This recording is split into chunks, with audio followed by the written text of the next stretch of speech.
Chapter 2 Nick is boldly challenged. Nick knew the old Plummer mansion well. There is not a house to match it in this country.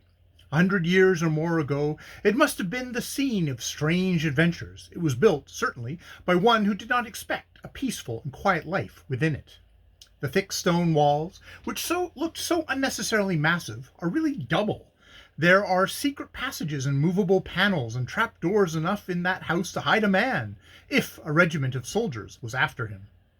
Evidently, such a place offered every chance to shrewd criminals who might have a motive for playing upon the superstitious beliefs of the present proprietor.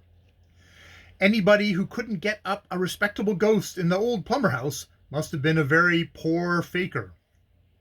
The mere fact that all the doors and windows of a room were closed did not prevent any person from going in or out of it at will, if he knew the secrets of the house.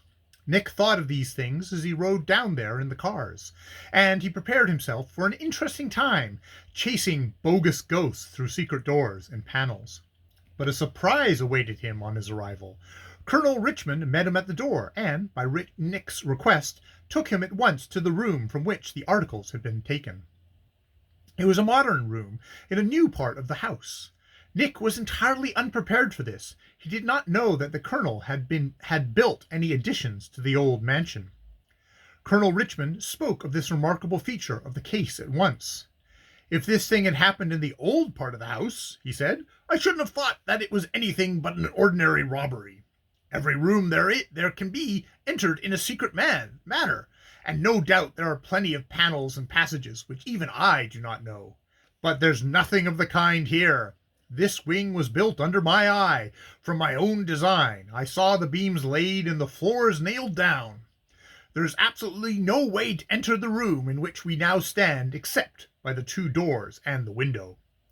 My nephew has told you about the robberies. You know the doors and windows were practically guarded at all times. I don't believe that any mortal being could have got in here and got out again without being seen. As for myself, I understand the case perfectly. My belief will seem strange to you, because you do not see with the eye of the spirit. Everything has to be done by human hands, according to your matter-of-fact notion. I know better, and I tell you that these jewels were taken by the spirit of my deceased aunt, and that she did it to show me that my daughter was wrongfully in possession of them."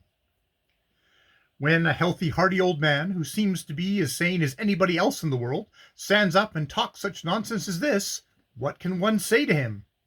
It is useless to tell him that he is wrong about the whole matter. It is a folly to attempt to reason with him. The only way to do is to show him a perfectly natural explanation of the mystery, and simply make him see it.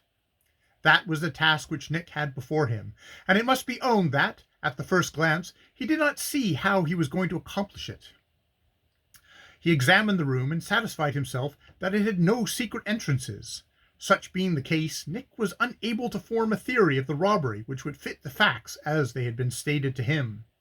After looking at the rooms, he went with Colonel Richmond to the parlor on the ground floor, and there proceeded to question him about the mysterious occurrences. "There have been 3 robberies in all," said the colonel, "and they have all been exactly alike. In every case, my daughter has left some article of jewelry on the dressing table in her bedroom, and one of them has vanished, never more than one at a time. Twice it happened while she was in the adjoining room. The bedroom door which opens to the hall was locked on these occasions. The third time she was in the hall talking with my nephew.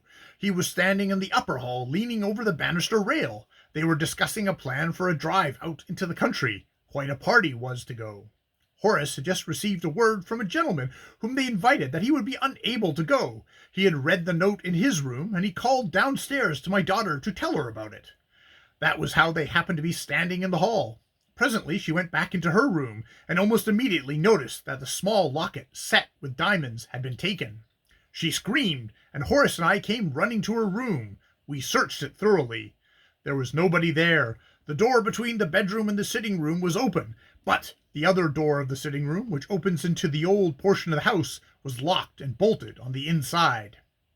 Now, I submit to you, Mr. Crtr, whether in that case and any other way of entrance or exit was possible, except by the windows."